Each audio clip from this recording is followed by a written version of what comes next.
Well, let me come back to the Penguin people.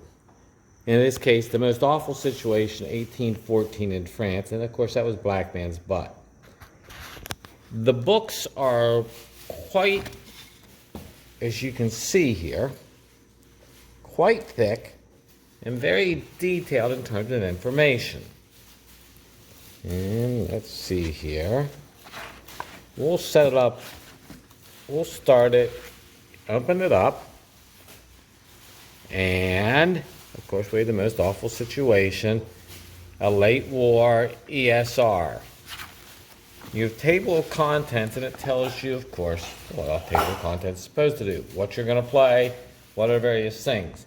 But here you look at, let's go in close as we turn things around, host briefing.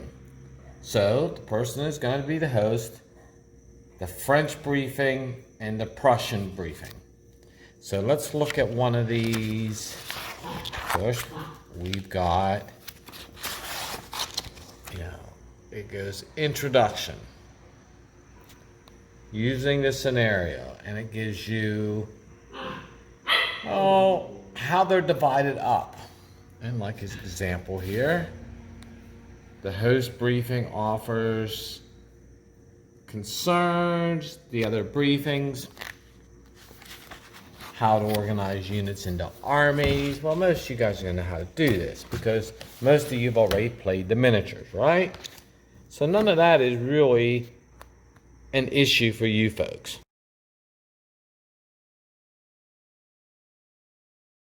But let's say you're like me and you don't know much about these, the various scenario maps. And here, of course, phase one, the phase in France.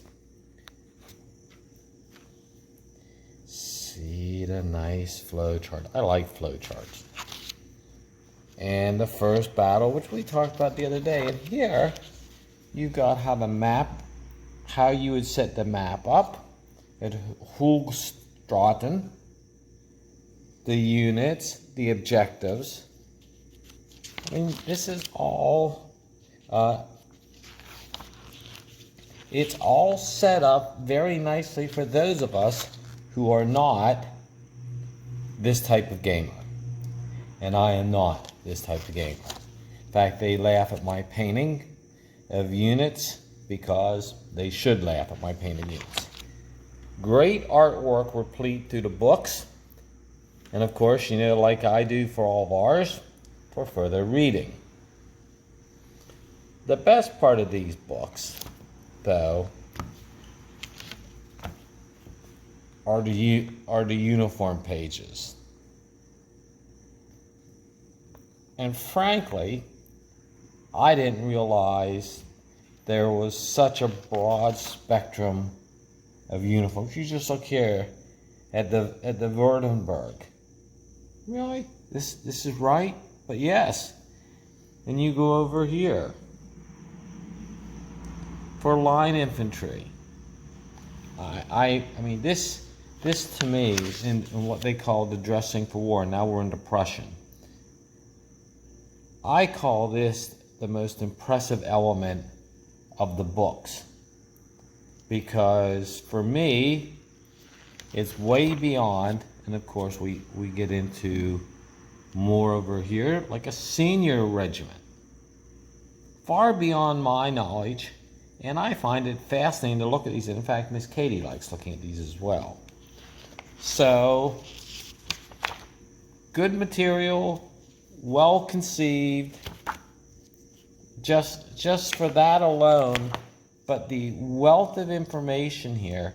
So those of you who like Kevin Zucker's OSG games will feel right at home with this material.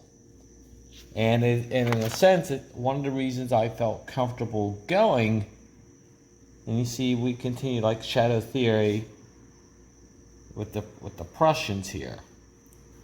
One of the reasons I felt comfortable getting this material and wanting to try to fool around with it, because it's basically what I'm going to do is fool around with it compared to what many of you other folks will do, is to look at it, get a sense of it, and see how it works. But because I have a greater sense of the Napoleonic era through the OSG games, I was able to go ahead and say, I want to try these folks' stuff out, and I want to fool around a bit with miniatures on my own to see how it works.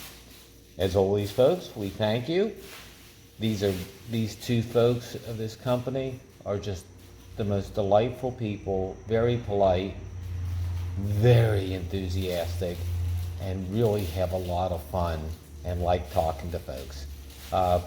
His wife is she's just effervescent and bubbly, and when you got to put up with someone like me coming in asking multiple questions, it says a great deal for her. As always, folks, we thank you. Bye-bye.